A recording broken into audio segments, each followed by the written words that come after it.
Welcome, friends. Miss Molly Money here of Marvelous Money Matters. Thanks for visiting today.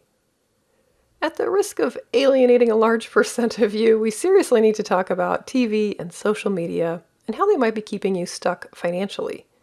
And yes, I do realize the irony of talking about this on a YouTube channel, which could be considered social media, but hopefully you use this channel to educate and improve yourself and not just mindlessly waste time. Now, I'm sure you've heard recent studies about how TV and social media in particular negatively affect your brain and health and so on. And personally, I kind of think that's all true. But since this channel is about money, my 3 beefs with TV and social media are a little bit different. First, let's talk about time and missed money. According to Nielsen's, the average adult watches 4 hours of TV per day and does about 2.5 hours on social media. Now, I'm sure some of that was overlapping, where people were on social media while also watching TV. But for argument's sake, and to make the math easy, let's say the average time on TV and social media is about 6 hours per day. We'll say that's just weekdays, even though I know that's probably not realistic. But let's say it is, so 5 times 6 is 30 hours per week. OMG, that's such a huge amount of time that could be spent doing other things like making money. Let's say you have a side hustle that pays $20 per hour. If you took just half of your TV and social media time, so 15 hours per week, and worked at $20 per hour, that's an extra $300 per week or $1,200 per month, which is $14,400 per year. And $14,400 might not sound like a life-changing amount, but let's talk about compound interest. Here I've got a compound interest calculator. I'm using NerdWallet, but there's lots of other options out there as well. So let's say that you only did this side hustle idea for 1 year. You've got $14,400. We're not going to make any additional contributions. That's probably unrealistic, but let's just, again, keep it simple. Let's think kind of long-term here. We'll invest this for 20 years.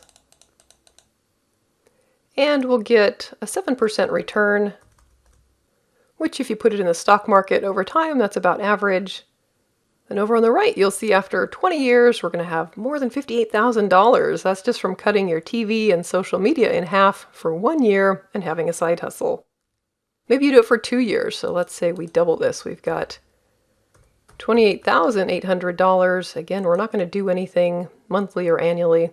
But again, going with a 20-year investment time span and a rate of return of 7%, we're over $116,000. That's pretty amazing. So really think about the amount of time you're spending on TV and social media and how you could be making money instead.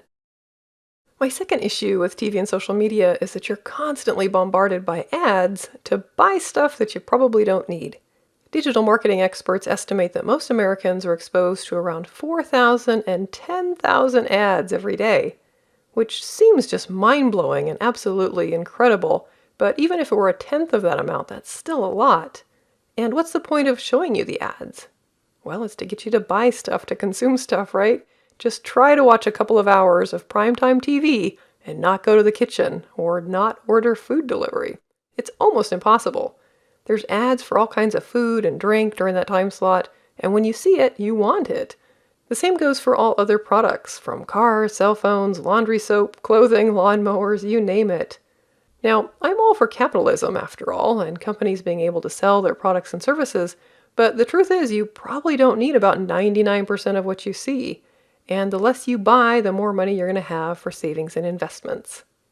My third beef with TV and social media is this. Are they really improving your life? Is your social media feed full of inspiration and motivation from role models about how to be a better person or how to add value to the world?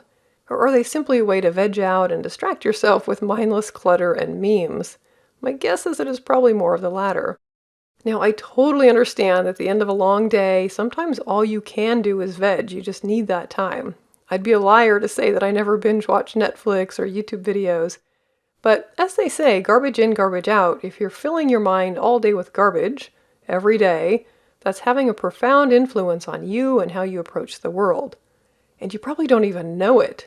Remember that you become like those that you associate with, and you become like your environment. So choose wisely how you're spending your time.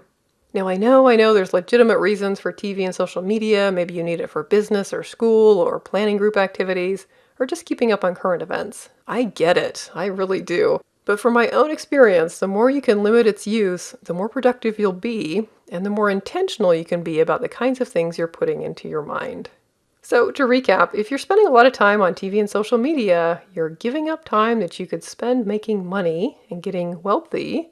You're being bombarded by ads that entice you to buy stuff that you probably don't need, and you're filling your brain with things that probably aren't making you a better person either. So, try to limit the amount of time you spend doing these things.